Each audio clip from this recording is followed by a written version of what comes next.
Alrighty, so this is going to be a disappointing products video.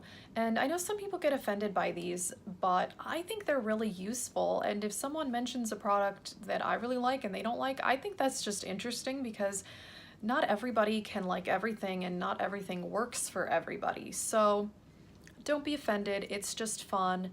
But these are just products that sadly did not work out for me for whatever reason. And I will tell you why, which I think is helpful in these videos because, you know, maybe you can get some information about something. So here we go. The first thing is the only one I actually still have, and that's the ColourPop No Filter Concealer. I am trying to use this up in a project pan.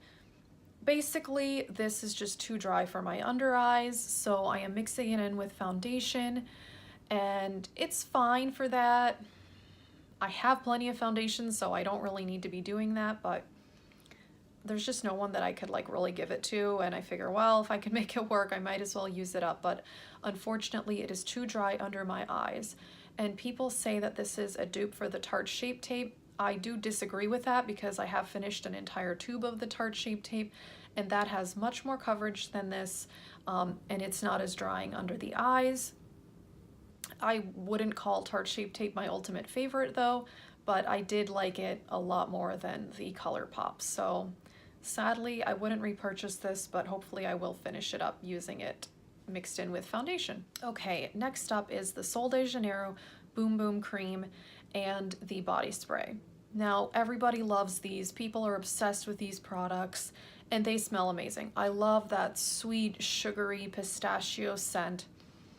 The reason that I didn't think the body spray was worth it because that bottle was $30 and it lasted like 20 minutes on my skin. It would just be gone. So $30 is not cheap for a body spray in my opinion. So I would rather just use a perfume, or if I just wanted a body spray, I would get like a cheap one from Bath and Body Works. You can get those on sale for, you know, maybe $8 or $9. So I just think the price is not worth it for me. But I have heard other people that it does last well on them. So again, that's a whole, you know, body chemistry thing. But the Boom Boom Cream, that was really disappointing. I finished both of these up, by the way, but the Boom Boom Cream gave me horrible eczema on my hands. So I ended up using it as lotion on my legs, and then I would wash it off my hands, and then it wasn't a problem. But if I put that on my hands and left it there, I mean, my skin was like peeling. It was really unfortunate. And I looked at the ingredients and it has denatured alcohol in it, which I find that interesting for a body lotion. That's incredibly drying and that has caused me a lot of problems before, but so many people use it. So if you don't have sensitive skin, I'm sure it's totally fine for you, but if you have sensitive skin and you get eczema easily, then maybe avoid that one is what I would say.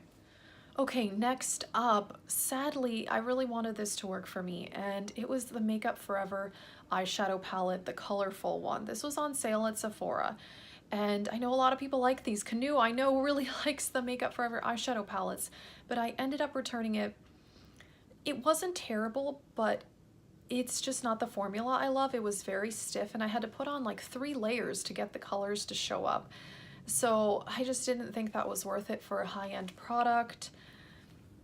I guess I prefer more powdery formula like ColourPop, so that was a bummer. I did return that one.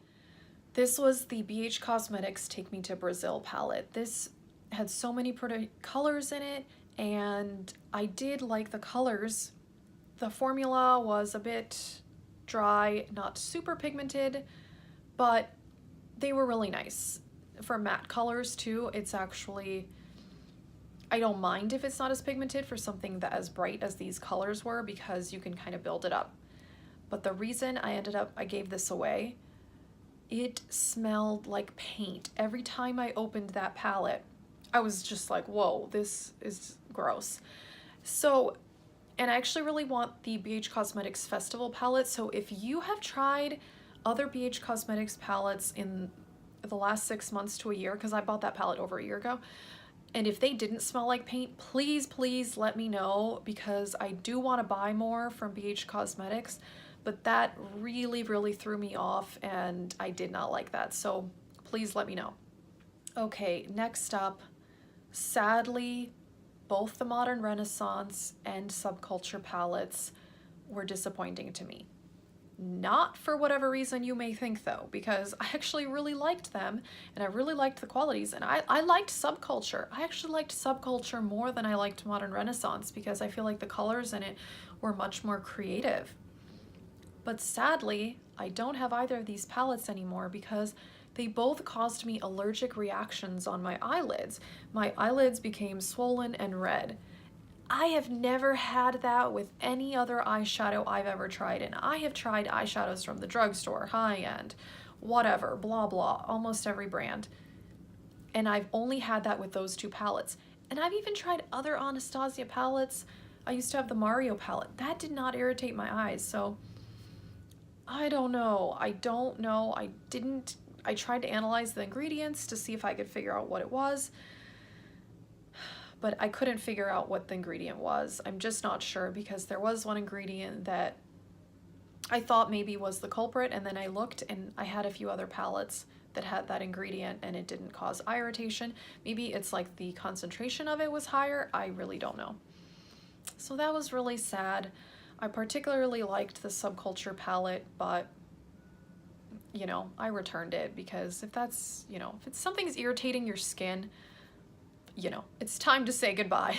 So I actually want to get the Bad Habit Retro Love palette, which is a dupe for the Subculture because I love the colors so much, and I have other Bad Habit palettes that don't irritate my skin, but it's been sold out for a while, so I haven't gotten it. So yeah, these are some products that didn't work for me. I'm curious, tell me what you guys think if you've tried other palettes from BH Cosmetics, because I'm really curious if they all smell like that. Maybe they don't. I'm hoping they don't. And yeah, thanks for watching.